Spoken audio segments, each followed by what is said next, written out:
Donc on arrive au dernier volet de, de toute cette thématique qu'on a vue sur le mois de septembre, donc de traverser les tempêtes. Donc c'est le dernier aspect. J'ai intitulé donc Traverser les tempêtes, ça va s'afficher. Et traverser les tempêtes et rester debout. Traverser la tempête et rester debout. Parce que quand ça souffle fort, c'est pas évident de rester debout, mais on va le voir en fait que on peut rester debout lorsque la tempête est là. On va lire ensemble deux textes. Matthieu chapitre 7, verset 24. Matthieu chapitre 7, et verset 24. C'est pourquoi quiconque entend ces paroles que je dis et les met en pratique sera semblable à un homme prudent qui a bâti sa maison sur le roc. La pluie est tombée, les torrents sont venus, les vents ont soufflé, se sont jetés contre cette maison. Elle n'est point tombée parce qu'elle était fondée sur le roc. Mais quiconque entend ces paroles que je dis et ne les met pas en pratique sera semblable à un homme insensé qui a bâti sa maison sur le sable. La pluie est tombée, les torrents sont venus, les vents ont soufflé et ont battu cette maison. Elle est tombée et sa ruine a été grande. Il y a le même texte dans Luc chapitre 6, verset 46, où il va dire « Pourquoi m'appelez-vous Seigneur, Seigneur, et ne faites-vous pas ce que je dis?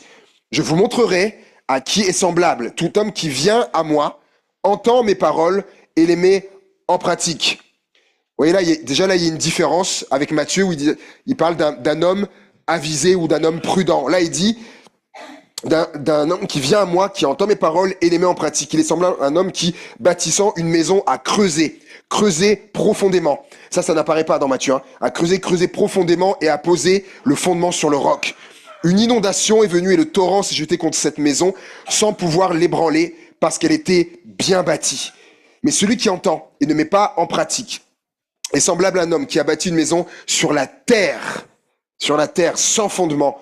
Le torrent s'est jeté contre elle, aussitôt elle est tombée, et la ruine de cette maison a été grande. Là, deux maisons dont Jésus parle, deux maisons qui sont soumises à un moment donné aussi aux éléments, le vent, les pluies, etc., les tempêtes, et les deux maisons ne vont pas finir de la même manière. On va expliquer tout ça. J'ai mis, et ça va apparaître dans la diapo, que la tempête, on va le voir, la tempête, donc, elle met en évidence des choses. La tempête met en évidence des choses. Lorsqu'on lit Matthieu, il est dit, elle est restée, la première maison, est restée debout, car ses fondations étaient bâties sur le roc. Donc, et l'autre maison n'en avait pas. Donc, ce qu'elle met en évidence, donc la diapo d'après, s'il te plaît, elle met en évidence deux choses, la tempête. Elle met en évidence donc s'il y a des fondations ou non, et la profondeur des fondations, parce que on a lu dans Luc que le premier a creusé profondément, mais on va y revenir. Ces maisons dont Jésus parle, ce qu'il faut pour comprendre la suite, faut comprendre ce dont il parle. Il parle d'un homme, ça pourrait parler aussi d'une femme, donc qui va bâtir une maison, qui va construire une maison. En fait, ça nous parle de notre vie, en fait, de ce qu'on bâtit. Qu'est-ce qu'on bâtit ici sur Terre? C'est notre vie. On bâtit notre vie, on construit notre vie. Et donc, c'est de ça dont il parle. Et donc, il va parler que l'un a bâti avec des fondations. Peut-être quelqu'un qui est du métier va dire, mais c'est la base. Il va dire, c'est la base quand même pour bâtir un édifice, quelque chose, pour construire une maison. Il faut des fondations. Il faut des fondations. Oui, on va dire, oui, quelqu'un va dire, mais ça tombe sous le sens. Oui, mais le deuxième, il n'a pas mis de fondation. Donc on va dire, mais c'est logique, mais le deuxième, il n'a pas mis de fondation. Donc Jésus, il parle qu'il y a des gens, dans la vie, des hommes, des femmes, quand ils bâtissent leur vie, ils construisent, il y en a, ils construisent avec des fondations, et d'autres gens qui construisent sans fondation. Il y a que deux types, en fait. Et Certains disent, mais quelle folie de pas bâtir une maison avec des fondations. La tempête est arrivée et elle s'est écroulée, du coup.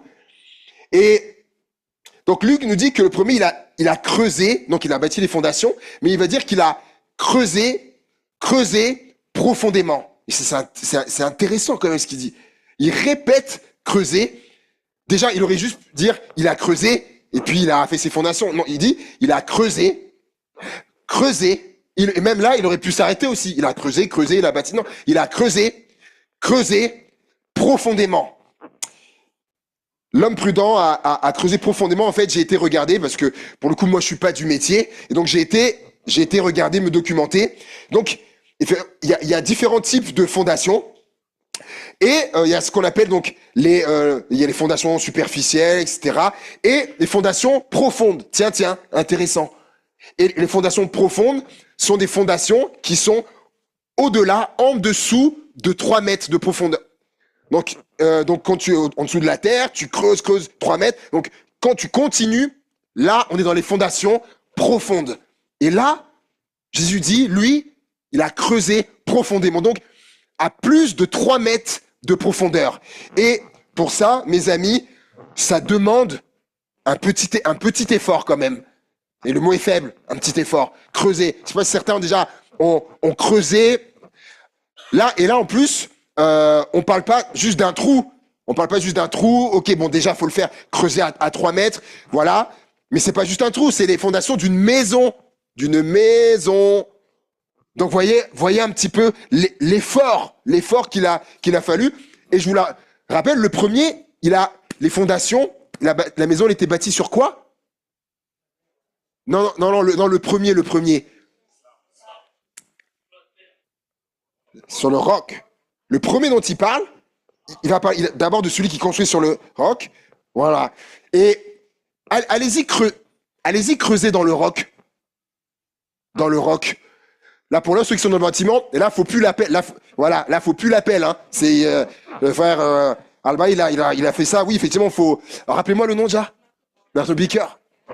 Et là, j'en ai fait une fois, parce que dans l'église à Amiens, lorsque elle était devenue trop petite pour tout le monde qu'il y avait, donc on a acheté, à chaque fois je m'y perds, je sais pas si c'était la halle aux vêtements ou la halle aux chaussures, je me rappelle plus, halle aux chaussures, donc voyez un peu le type de bâtiment que c'est, et donc c'est immense, hein. Et donc il a fallu faire plein de choses, plein de travaux, et pour la première fois donc dehors, il y avait à un moment donné une dalle qui avait été faite, tout ça. Et je m'y suis essayé. Ah bah j'ai dit ça va être pour quelqu'un d'autre ça. Quand j'ai fait, non, et la force qu'il faut. Et certains il faut ça du matin au soir.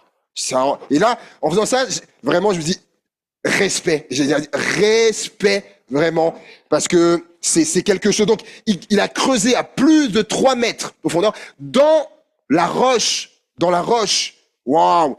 Et Jésus, en fait, quand il dit ça, mais ses enseignements, il nous parle. Pour creuser dans nos vies, pour vraiment bâtir quelque chose qui sera solide, il faut creuser. Il faut creuser, et pas juste comme ça. Il faut creuser profondément. Il y a des efforts à faire. C'est pas comme ça. Ça demande des efforts. Et l'autre, il a sauté l'étape qui est fondamentale. Je pense pour aller plus vite. Il a sauté cette étape pour aller plus vite. Allez, on construit la maison. Je serai plus vite chez moi. Ah oui, c'est sûr. C'est sûr que par rapport à l'autre qui galère à creuser, oui, tu seras plus vite chez toi, c'est sûr. Mais la suite, lorsque la tempête elle survient, là, faut vous rappeler que c'est les questions de nos vies, hein, de ce qu'on bâtit. Mais lorsque la tempête après, elle vient, c'est pas la même histoire. On voit ce que ça donne. Et donc il dit qu'il a creusé profondément et il y a vraiment des choses profondes et ça m'a rappelé une anecdote. On va pas mettre la diapo tout de suite. On nous a raconté une fois cette anecdote de il y avait eu une tempête qui s'était bâtie sur une forêt et quand les gens étaient allés sur les lieux, en fait ils avaient été surpris de voir que après la tempête il y avait plein d'arbres qui étaient restés debout et certains qui étaient couchés à terre.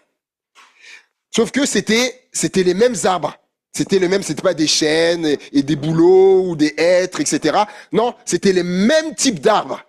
Certains étaient restés debout après la tempête, d'autres étaient tombés et étaient couchés. Et ils se sont demandé pourquoi.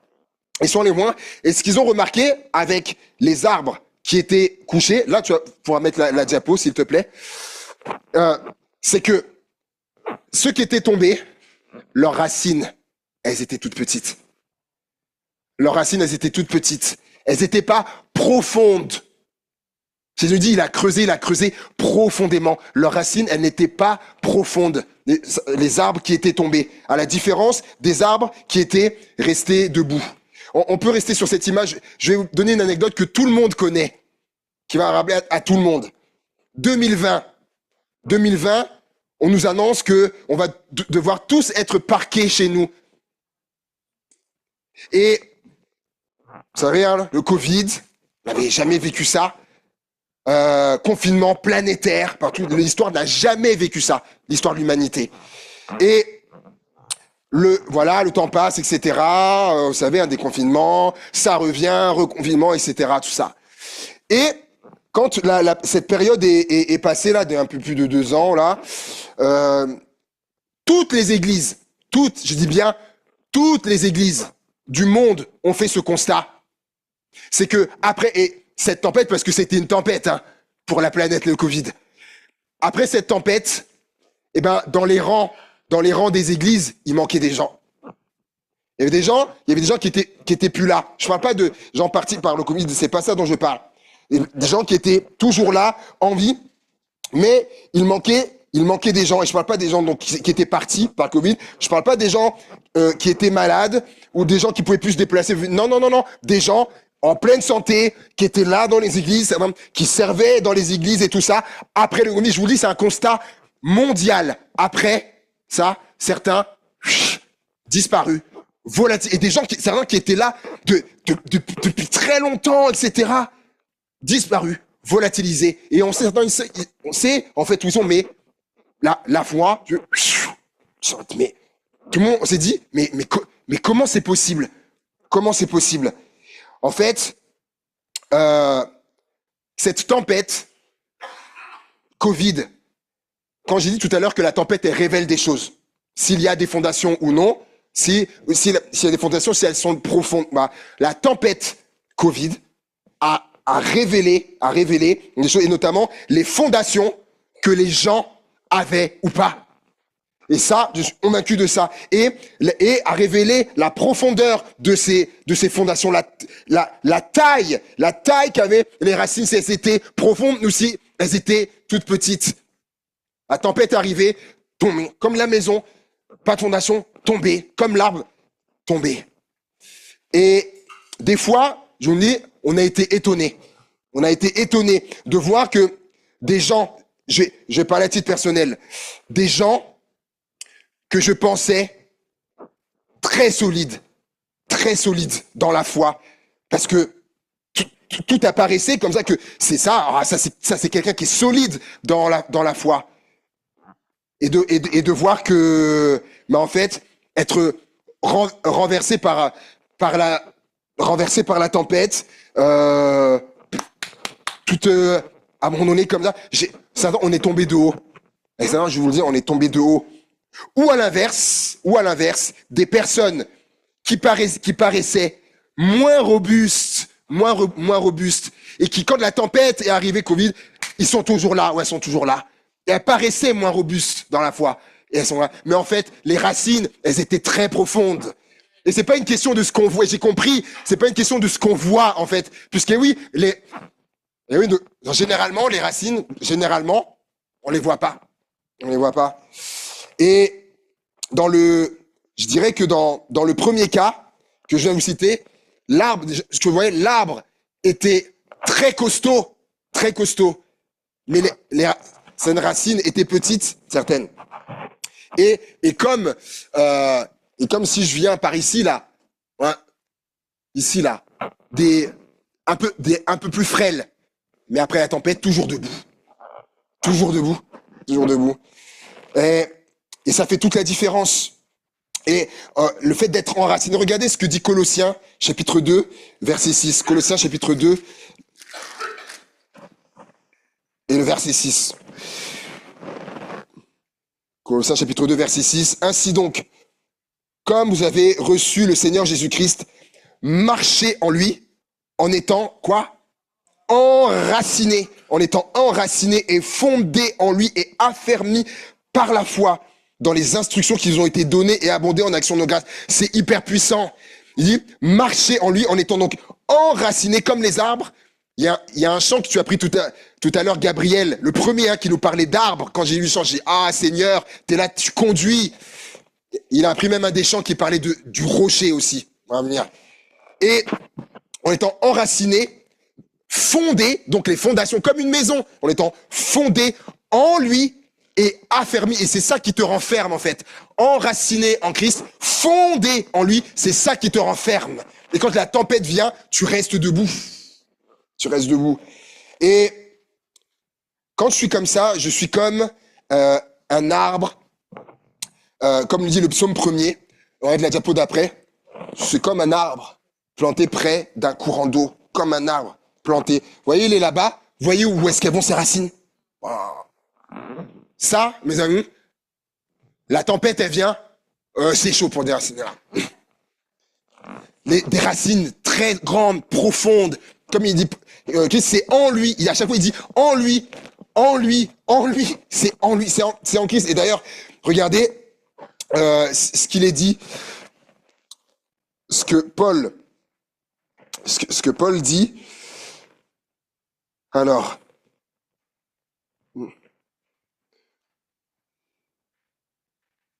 c'est ce qui est dans Corinthiens.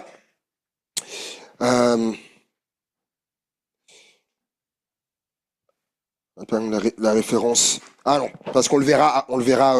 On le verra après. Un arbre qui a des racines comme ça.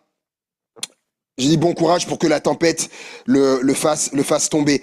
Et tout à l'heure, je disais que Jésus, dans son texte, il commence par celui qui a bâti sur le roc, ensuite celui qui a bâti sur le sable ou la terre. Là, je vais faire l'inverse. Je vais commencer par celui qui a bâti sur le sable et on va terminer par celui qui a bâti sur le roc. Donc, diapo, j'ai mis, c'est quoi bâtir sur le sable? C'est quoi bâtir sur le sable? J'ai été regarder, j'ai dit tiens, est-ce que Google en parle? Tiens, c'est quoi bâtir sur le sable? Il y a noté, dès que tu tapes ça, construire quelque chose sur des bases peu solides. C'est ça, construire sur le sable. Et je me suis dit, ok, maintenant, qu'est-ce que ça peut être dans nos vies? Comment on peut se reconnaître là-dedans? Construire quelque chose sur des bases peu solides. Le premier, ça va peut-être vous surprendre. Construire, ça mis sur le sable. Il y a plusieurs exemples, je vais mettre. C'est construire sa vie. Je vais m'expliquer. Construire sa maison, la faire reposer comme fondation. Sur du sable, sur le travail, par exemple. Certains vont dire, mais attends, comment ça, David? Certains vont dire, mais attends, tu sais, David, tu sais que c'est mon travail par exemple, c'est mon travail qui a permis que j'ai une maison, que je fasse construire ma maison. Oui, mais rappelez-vous que là, on parle de notre vie, la maison, ce qu'on bâtit. C'est pas la maison physique, c'est notre vie, ce qu'on construit, ce qu'on bâtit. Si ce que je construis, ma vie, ce que je m'a dit, je la construis sur le travail, je vous le dis, c'est du sable ou de la terre. Ça se dire, mais comment ça? Est-ce que, ils ont équilibré la Bible, hein, elle enseigne qu'il faut travailler. La Bible, elle est claire. Elle dit qu'il faut travailler. Paul, il dit, celui qui veut pas travailler, qu'il mange pas non plus. Ouais. Et donc, la Bible, elle invite ça, à travailler. Ok. Jésus travaillait. Il a travaillé, c'est un travailleur, il était charpentier. En ça, il nous a montré l'exemple aussi. Mais sa vie, elle n'était pas bâtie sur la charpente, la vie de Jésus. Et j'aime quand il disait il dit ma nourriture, c'est de faire la volonté de mon Père. Lui, ce qu'il construisait là, c'était faire la volonté de son Père, et notamment, c'est de faire des disciples. C'était le but de la croix, etc. C'était ça que lui baptisait. Il baptisait l'Église. Il dit, voilà, je bâtis l'Église. Et pourquoi je dis ça? le travail. Pendant longtemps, certains vous l'avez entendu, on disait ah la sécurité, je suis gardé. Si j'ai CDI, je suis barricadé, tranquille. Pardon. Je sais pas si vous l'avez déjà entendu ça. Le CDI, c'est le. Quand j'ai entendu il y a quelques années de quelqu'un qui est dans ce domaine-là, qui disait aujourd'hui le CDI, c'est pas du tout une garantie, et qu'il y avait des CDI, certains on leur a dit ciao, bye bye. Et c'est là que j'ai compris que oui, en fait, c'est pas une garantie, et que si moi, ce que je compte, ma vie, c'est sur ça, et si un jour, on me dit ciao, si j'ai construit tout sur ça, je vais être mal. En plus, surtout que il peut se passer ça, mais à un moment donné, dans la vie, le travail, il s'arrête à un moment. On arrête. Donc, si j'ai bâti, moi, ma vie, c'est ça, à un moment donné, le travail s'arrête. Donc, je vais aussi mal le vivre si vraiment ce que j'ai construit, c'était que sur ça. Et le travail, en fait, il est souvent relié au statut social. Statut social, souvent le travail relié au statut social. Et en soi, le statut social, c'est pas un problème. Parce que souvent, en fait, il est lié à la fonction que j'occupe, ce que je fais, etc. Ça va de pair, c'est comme ça, et c'est pas un problème. Mais le problème, c'est si je bâtis, voilà, ma maison, ma vie, si je bâtis sur mon statut social, ça, c'est sur du sable, en fait, et de la terre. Pourquoi? Parce que le statut social, il peut changer. Je vais vous donner des exemples. Le statut social, il peut changer. Certains connaissent le métier, on va pas tout de suite. Le métier de trader, gens qui sont à la bourse, tout ça. Je sais pas si vous savez, hein, c'est des gens qui ont des revenus importants. Nous, on est à milieu. Hein. Imaginez, je vois un reportage un jour. Souvent, en fait, pour les plus performants, ils ont une prime au mois d'avril, qui tombe au mois d'avril, et il y en a, c'est même récurrent, c'est souvent les primes qu'ils ont, souvent sont des fois d'1 million d'euros. La prime. Quand nous on bataille pour avoir une prime une prime 1 million d'euros, la prime tombe au mois d'avril, bim. Tu vois, sur le compte en banque, oh, formidable. Et je connais un gars avec qui on était au lycée, que je connais bien. On était au lycée ensemble, pas dans la même classe, mais au lycée ensemble. Il a fait ça. Il le fait encore sous une autre manière. Il a travaillé longtemps à la bourse à Londres, à la City. Et aujourd'hui là, toujours dans la finance, mais c'est un peu différent, mais c'est toujours les mêmes aspects. Il a un salaire annuel d'1,7 million €.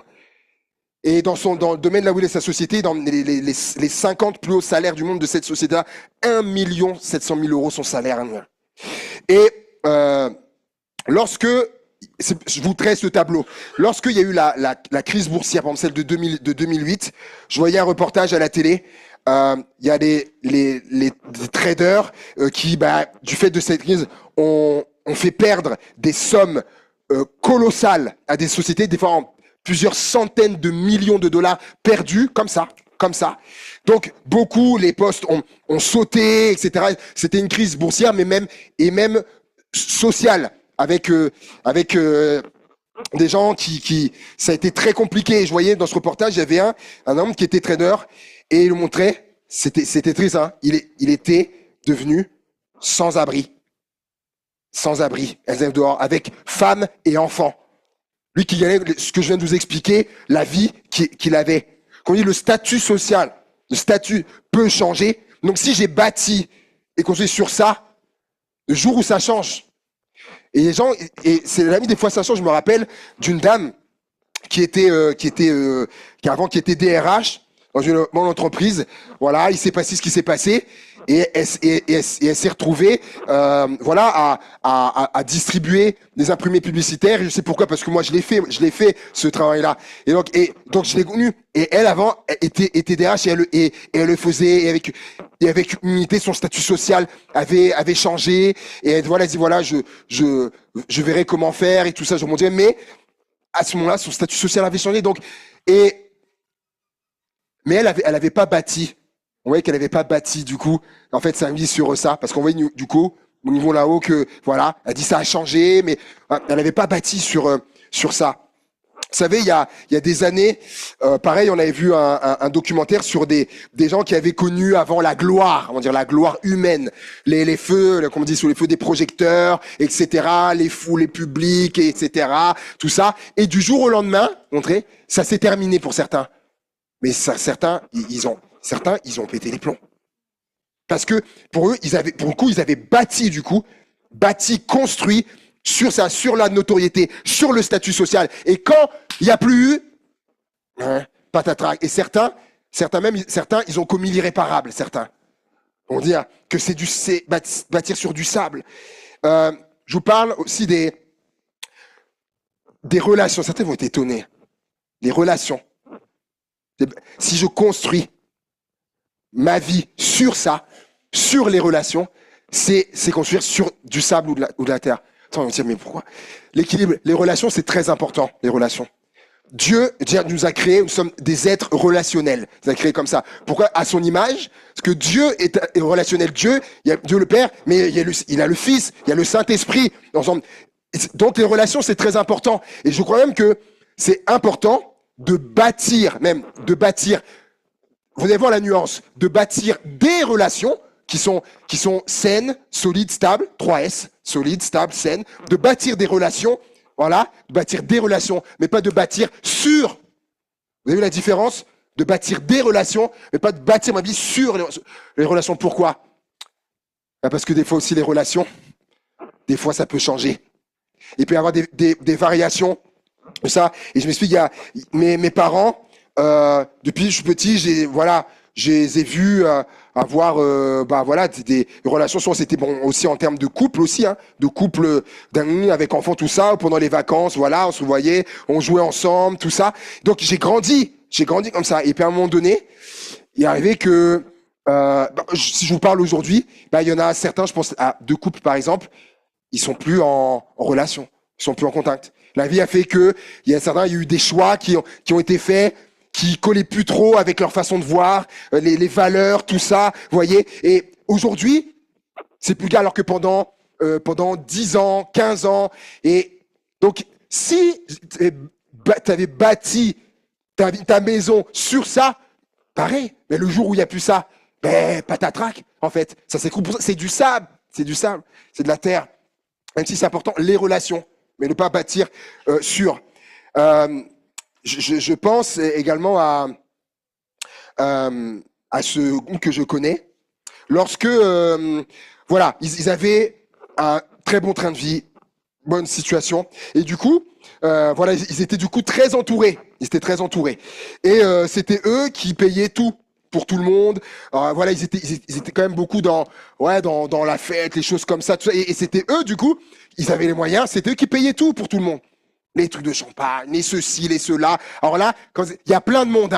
Quand c'est comme ça, il y a plein de monde autour de toi, plein de monde. Et il est arrivé un jour que ils ont commencé à avoir des problèmes d'argent, des soucis d'argent. Et là, étonnamment, il y avait un peu moins de monde du coup.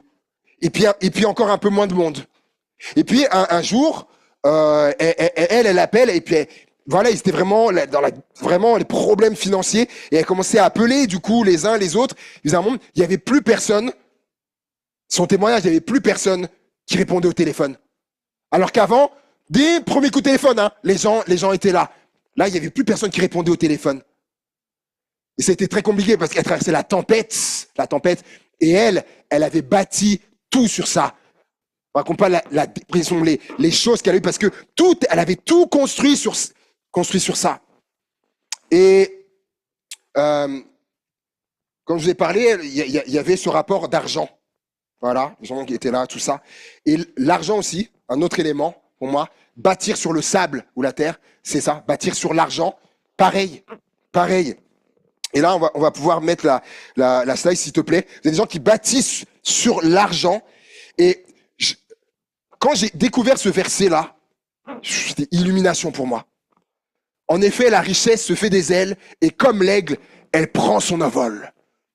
La richesse, mes amis, eh ben, elle peut s'en aller, la richesse. Je crois que ceux qui sont dedans, quand on est dedans, ça, je pense que tu n'y crois pas trop. Il y a non, ben non, la richesse sera là pour tout le temps.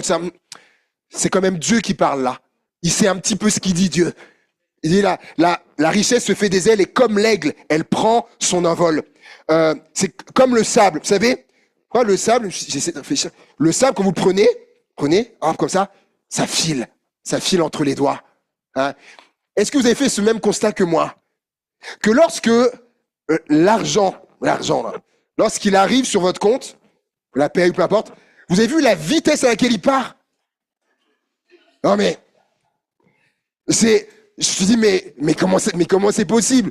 Il y a tant de temps, il y avait tant, et là, la vitesse à laquelle ça part.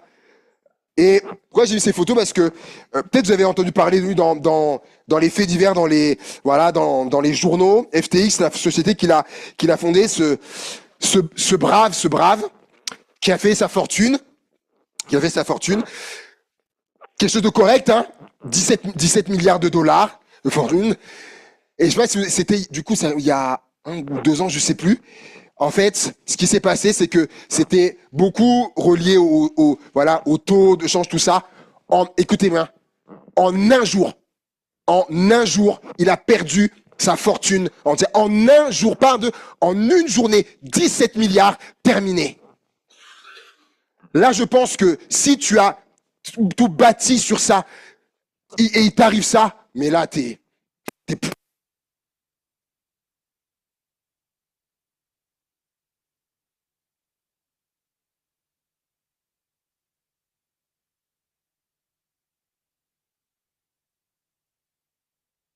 oh, ouais, super. Et, euh, et l'autre aspect, pourquoi cette image-là? Pourquoi pour moi vraiment l'argent c'est du sable, c'est bâtir sur du sable, sur l'argent, c'est que voilà, en fait, il n'y a rien de plus instable que l'argent. Que l'image de la bourse, je trouve qu'elle est très parlante. Ça monte, ça redescend, ça monte, ça redescend, ça monte. Donc bâtir sur ça, mon ami, c'est instable. Alors que moi j'aime ce verset de Dieu qui dit que en Dieu, il n'y a ni changement, ni ombre de variation. C'est ça, en Dieu, c'est pas ça. En Dieu, c'est comme ça. C'est la stabilité. Même. Et, et enfin, dernier aspect qui pour moi est bâtir sur du sable, si je bâtis sur ça. Mais ça n'enlève pas, on le voit bien, parenthèse, hein, que l'argent est important. Eh oui, on a besoin, si l'électricité, on n'en a pas. Chez nous, nos choses, on n'a pas. Hein. Si on ne fait pas les courses, on est d'accord, l'argent. Mais vous avez bien compris l'idée, en fait, si je bâtis sur ça. Et l'aspect, et qu'il y a l'argent, hein, c'est les biens matériels. Les biens matériels, on va pouvoir mettre la diapo, s'il te plaît. Je vous ai mis dans les infos, il y a quelques temps de ça. Donc, Los Angeles, et donc une actrice et mannequin, donc Cara Delevingne, sa maison ravagée par un incendie. Voilà, c'était un drame, voilà, monumental. Surtout que, voilà, on peut mettre les photos. L'image à gauche, c'est qu'une partie, de la maison immense, sublime, et qui, en l'instant, un incendie. Vous avez vu là, tout noir, calciné, tout, il n'y a plus rien. À part, il reste 2 piscines. Vous voyez, mais c'est quand même un drame. Mais pour vous dire, si je bâtis, ma vie, sur les biens matériels, le jour déjà où il arrive ça, ou d'autres choses, là, elle a été dévastée. Je parle de elle, l'actrice dévastée. Surtout que combien elle a mis dedans acheter la maison? 7 millions de dollars qu'elle a acheté en fumée comme ça, en fumée. C'est pourquoi, frères et sœurs, il est important de bâtir sur le roc. Sur le roc, et c'est là on y arrive, bâtir sur le roc, c'est la diapo d'après. Et on va lire ensemble Ésaïe 26, verset 4. Ésaïe 26, verset 4. Ésaïe 26, verset 4. Confiez-vous en l'Éternel à perpétuité. car l'Éternel est le rocher des siècles. Retenez bien ça, il est le rocher des siècles. 1 Corinthiens 10, verset 4. 1 Corinthiens 10, verset 4.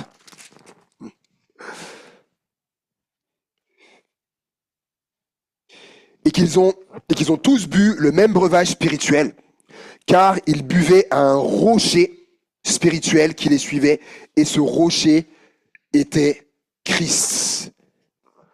Et enfin, 1 Corinthiens 3, verset 10, dans cette idée de c'est quoi bâtir sur le roc. Selon la grâce de Dieu qui m'a été donnée, j'ai posé le fondement comme un sage architecte et un autre bâtit dessus. Mais que chacun prenne garde à la manière dont il bâtit dessus, car personne ne peut poser un autre fondement que celui qui a été posé, savoir Jésus-Christ. Donc bâtir sur le roc, c'est bâtir sur le Christ, c'est bâtir sur Jésus-Christ.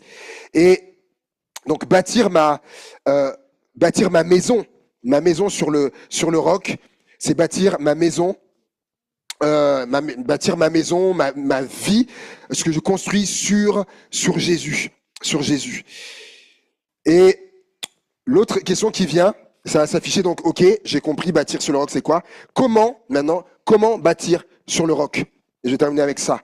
Comment bâtir sur le roc? Eh ben, Jésus, il le dit au début de cette parabole qu'il explique, il commence comme ça. Il va dire, ainsi tout homme qui entend les paroles que je viens de dire et les met en pratique sera semblable à un homme qui bâtit sur le roc. Donc il le dit, celui qui bâtit sur le roc, c'est l'homme ou la femme qui entend les paroles que je viens de dire et qui les met en pratique. Mais du coup, c'est quoi les paroles qu'il vient de dire? Ben c'est ce qu'il y a juste avant. Donc là, on était dans Matthieu chapitre 7, et c'est ce qu'on appelle, en fait, il vient de terminer son premier discours public, ce qu'on appelle le sermon sur la montagne, ou les béatitudes. Et donc, c'est Matthieu chapitre 5, Matthieu chapitre 6, Matthieu chapitre 7, ce qu'on appelle le sermon sur la montagne. C'est pour... peut-être certains sont là et peut-être certains sont nouveaux dans la foi ou découvrent des choses. Vous savez, l'un des grands discours qui a marqué le monde, et notamment et celui de Martin Luther King, si on prend le grand discours qu'il a fait, c'est I Have a Dream, Martin Luther King, dans une autre dimension. Donc Jésus qui est bien plus haut que ça. Son discours majeur, c'est celui-là, Matthieu 5, 6, 7, le sermon sur la montagne. Et donc Jésus, il dit, celui qui est semblable à celui qui bâtit sur le roc, c'est celui qui entend tout ce que je viens de dire et qui le met en pratique. Alors, juste rapidement, de quoi il a parlé? Il parle, il commence par cela, heureux, ceux qui connaissent, heureux, etc., les débonnaires, ceux qui font le bien, voilà, qui agissent avec bonté. Heureux ceux qui ont faim et soif de justice. Heureux les miséricordes, donc ceux qui font miséricorde aux autres. Heureux ceux qui ont le cœur pur. Heureux ceux qui procurent la paix.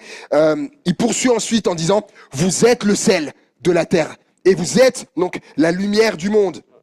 Il va parler ensuite de respecter la parole, de pas enlever une seule lettre de la parole de Dieu, de prendre la parole de Dieu dans son intégralité.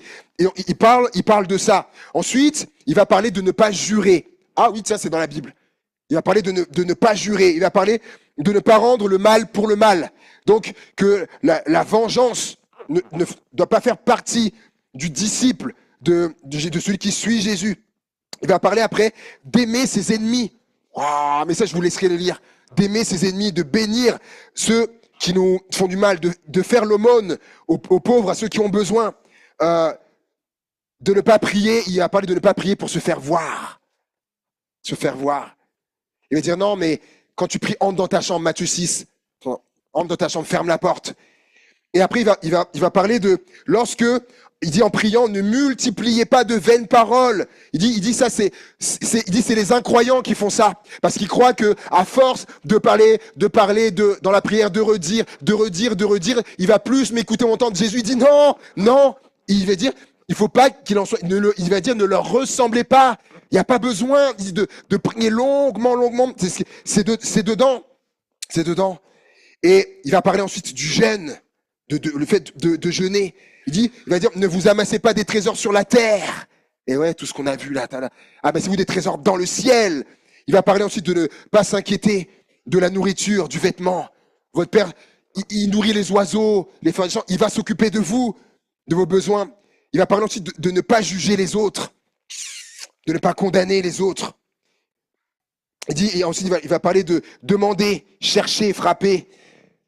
Demandez, on vous donnera. Cherchez, vous trouverez. Frappez, on vous ouvrira. Il va dire ensuite, entrez par la porte étroite.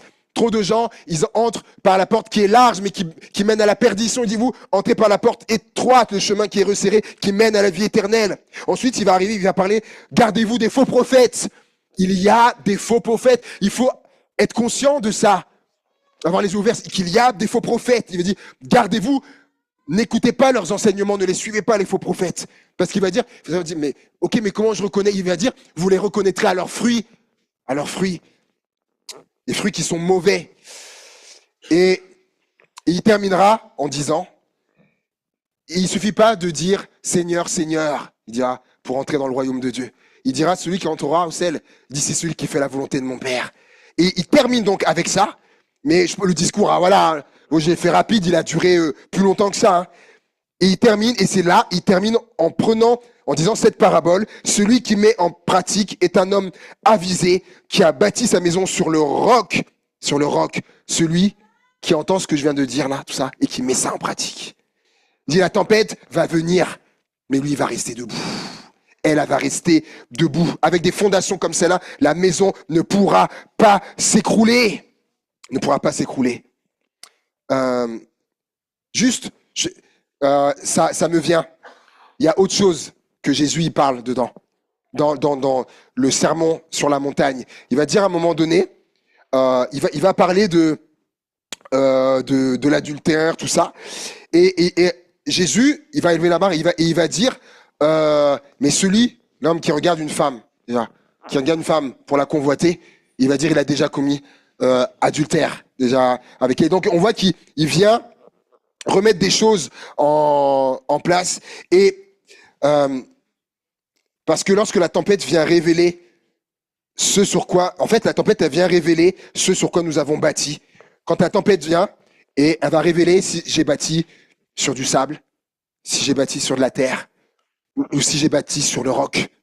Quand elle passe, la tempête, le fait de rester debout. Et je termine la dernière, c'est bâtir nos vies sur le roc est gage de solidité et de résistance. Conclure avec ça, c'est que, vous voyez pourquoi j'ai mis l'image du phare. Je pense qu'un jour, je prêcherai sur ça. Quand Jésus dit, vous êtes la lumière du monde, une des images que l'on peut prendre, c'est celle du phare, qui éclaire dans la nuit. Et vous remarquerez que les phares, les tempêtes, hein, regardez, les tempêtes, elles y vont. Hein. Elles y vont.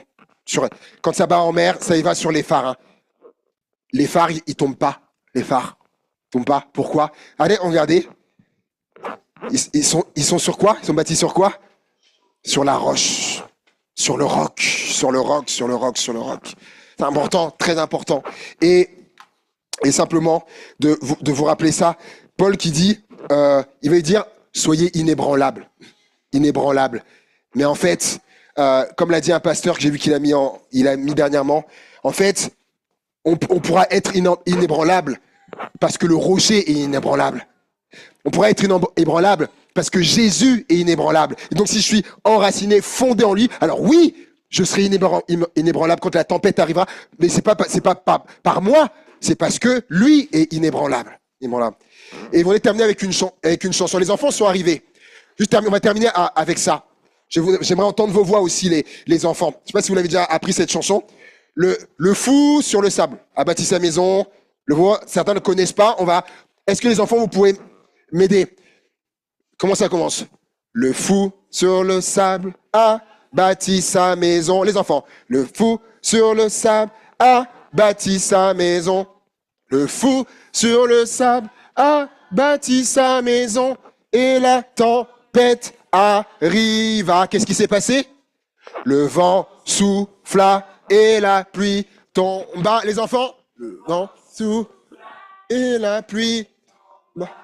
Le vent souffla et la pluie tomba et la maison s'écroula. Est-ce que le chant il finit là? Non. Ah non. Le sage sur le roc a bâti sa maison. Le sage sur le roc a bâti sa maison. Le sage sur le roc a bâti sa maison et la tempête arriva. Qu'est-ce qui s'est passé? Le vent souffla et la pluie tomba. Le vent souffla et la pluie tomba. Le vent souffla et la pluie tomba et la maison résista. Amen. Je vais terminer votre attention, les enfants, tout le monde. Posez cette question du coup. La maison que je dois bâtir sur Jésus, est-ce qu'il faut que je sois fou ou est-ce qu'il faut que je sois sage? Sage, tout à fait. Et être sage, c'est bâtir sa maison, sa vie sur Jésus. Gardez ça aussi, les enfants. C'est très important. On peut se lever tous ensemble. On va terminer par la prière. Alléluia, Seigneur Jésus. Alléluia, frère. Alléluia. Alléluia. Est-ce que tu veux bien terminer par la prière? Oui, s'il te plaît. Alléluia. Gloire à toi.